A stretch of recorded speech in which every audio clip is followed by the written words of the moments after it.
Long ago, in the heart of Africa, there was a village named the Bozo, nestled between green hills and wide rivers.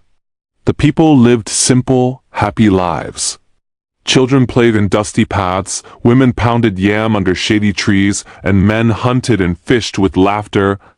The village had strong traditions, stories by the fire, dances at full moon, and wisdom shared by elders. People trusted each other, or so it seemed.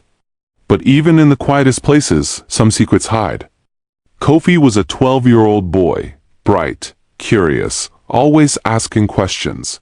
He loved exploring the forest behind the village. His mother would say, "One day, your questions will take you too far." But Kofi only smiled.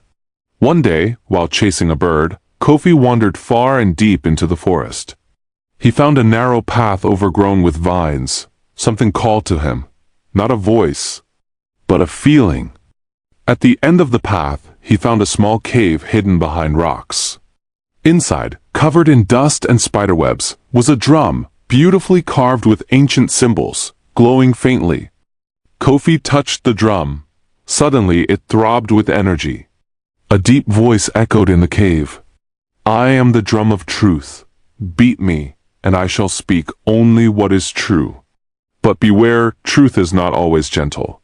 Kofi ran home in fear. That night, he couldn't sleep. He knew this drum was not ordinary. He returned the next day, picked up the drum and brought it to the village. The elders gathered around. A talking drum, they laughed. Nana Kwem, the oldest and wisest, said, "There are things in this world beyond our eyes." The chief allowed Kofi to play it once. Boom, boom, the drum said. The chief's son took 3 goats from Mama Ya and blamed it on Kwem the herder. Everyone went silent. The chief's son looked down, ashamed. Mama Ya cried, not because of the goats, but because someone believed her at last. Word spread fast.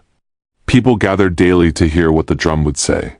Boom, boom. The healer waters down the medicine. 2 brothers lie about their father's land. The bride lied about her past.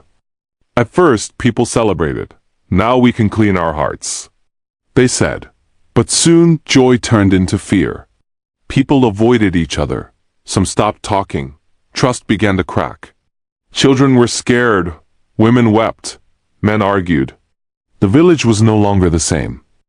Nana Kwem called Kofi at night.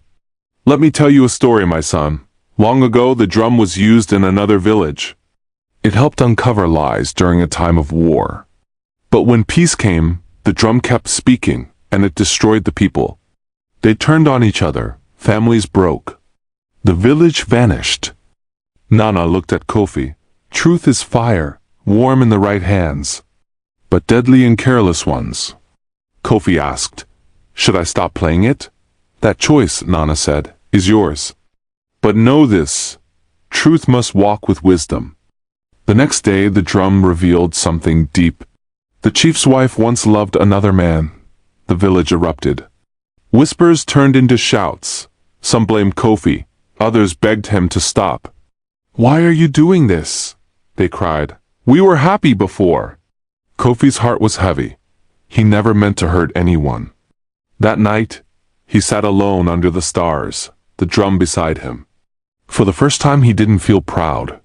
He felt lost. Kofi stood before the village. "We all have secrets. We all make mistakes.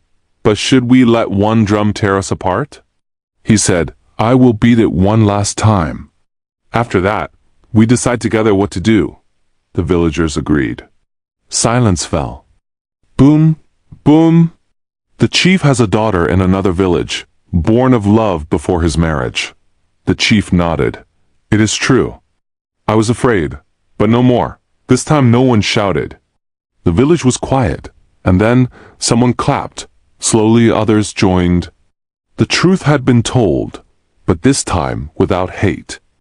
The drum's voice returned once more. "Now you are ready. My work is done." And from that day the drum never spoke again. Kofi placed it inside the elder's shrine, not as a tool for gossip, but a symbol of truth and respect. In time, the village changed. People still made mistakes, but they were quicker to admit, quicker to forgive. Children grew up learning not just to speak the truth, but to do it with care. Kofi became a teacher of truth, yes, but also of kindness. He taught that honesty is not a weapon, but a bridge. And Nanaquane? He lived long and proud, knowing the boy with the questions had become a man of answers. The drum taught the village an important lesson. Truth is powerful, but when truth is given without love, it can harm. When truth walks with wisdom, it can heal. And so, in the heart of Africa, under the same sun and same stars, the village lived not in fear of truth, but in peace with it. Because now, they understood.